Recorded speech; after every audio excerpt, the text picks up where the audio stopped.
दूसरे प्रधानमंत्री लाल बहादुर शास्त्री की 2 अक्टूबर यानी आज 118वीं जयंती मनाई जा रही है। महात्मा गांधी और लाल बहादुर शास्त्री का जन्म एक ही दिन हुआ था और 2 अक्टूबर को दोनों की जयंती मनाई जाती है।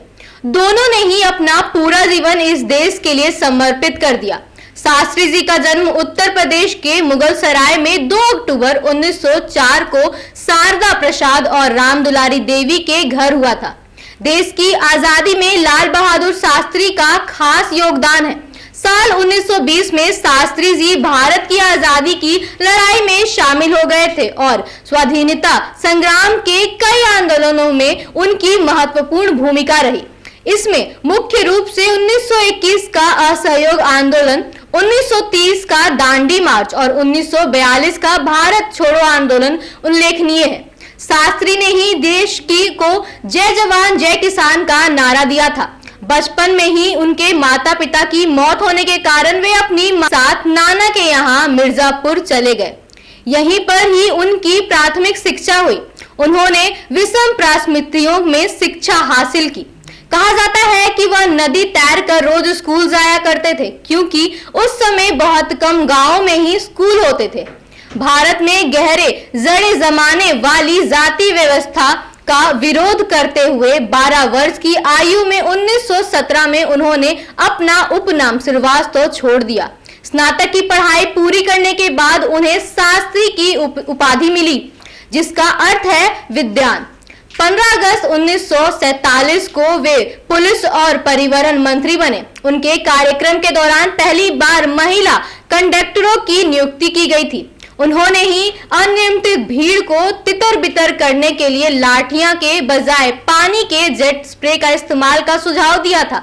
एक बार उनके बेटे ने ड्राइव के लिए कार का इस्तेमाल किया। जब शास्त्री को इसके बारे में पता, निजी इस्तेमाल के लिए कितनी दूरी पर किया गया और बाद में सरकारी खाते में पैसा जमा कर दिया। 1952 में वे रेल मंत्री बने, लेकिन 1956 में तमिलनाडु में एक ट्रेन दुर्घटना में लगभग 150 यात्रियों की मौत के बाद उन्होंने अपने पद से इस्तीफा दे दिया। वहीं दूध के उत्पादन और आपूर्ति को बढ़ावा देने के महत्व को रेखांकित करते हुए उन्होंने श्वेत क्रांति को बढ़ावा दिया। साथ ही भारत में खाद्य उत्पादन को बढ़ावा देने के लिए उन्होंने हरित क्रांति को बढ़ावा दिया। लाल बहादुर शास्त्री प्रधानमंत्री बनने के बाद 1965 में भारत पाकिस्तान का युद्ध हुआ, जिसमें शास्त्री जी के विषम परिस्थितियों में देश को संभाले रखा। सेना के जवानों और किसानों का महत्व बताने के लिए उन्होंने जय जवान जय किसान का नारा भी दिया। आजादी के बाद 1951 में नई दिल्ली और गए और केंद्रीय मंत्रिमंडल के कई विभाग का प्रभार संभाला। वह रेल मंत्री, परिवहन एवं संचार मंत्री, वाणिज्य और उद्योग मंत्री, गृह मंत्री एवं नेहरू जी की बीमारी के दौरान बिना विभाग के मंत्री भी रहे। जब वे प्रधानमंत्री थे तो उनके परिकार खरीदे वह 12,000 रुपए में थी। चूंकि उनके बैंक खाते में केवल 7,000 रुपए थे, इसलिए उन्होंने पंजाब नेशनल बैंक से 5,000 रुपए के बैंक ऋण के लिए आवेदन किया। कार को आज नई दिल्ली के शास्त्री मेमोरियल में रखा गया है। भारत पाकिस्तान युद्ध के दौरान देश में अन्न की कमी हो गई। देश भूखमरी की समस्या से गुजरने लगा था। इस संकट के समय में लाल बहादुर शास्त्री ने अपनी तनख्वाह होने के बंद कर दी और उन्होंने देश के लोगों से अपील की कि वो हफ्ते में एक दिन एक वक्त व्रत रखें। उनकी अपील को अच्छी प्रतिक्रिया मिले और सोमवार शाम को भोजनालय ने शटर बंद कर दिया और जल्द ही लोगों ने इसे शास्त्री व्रत कहना शुरू कर दिया। लाल बहादुर शास्त्री जी 10/66 को ताशकंद में पाकिस्तान के साथ शांति समझौते पर करार के महज 12 घंटे बाद यानी 11 जनवरी को अपनी अंतिम सांस ली थी।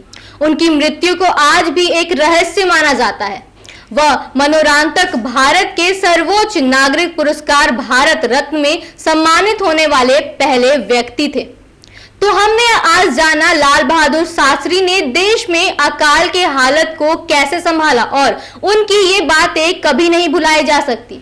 इसी तरह दिलचस्प कहानियों के साथ आपसे फिर रूबरू होंगे। तब तक के लिए देखते रहे न्यूज़ भारतवर्ष। मैं रितिका, पटना।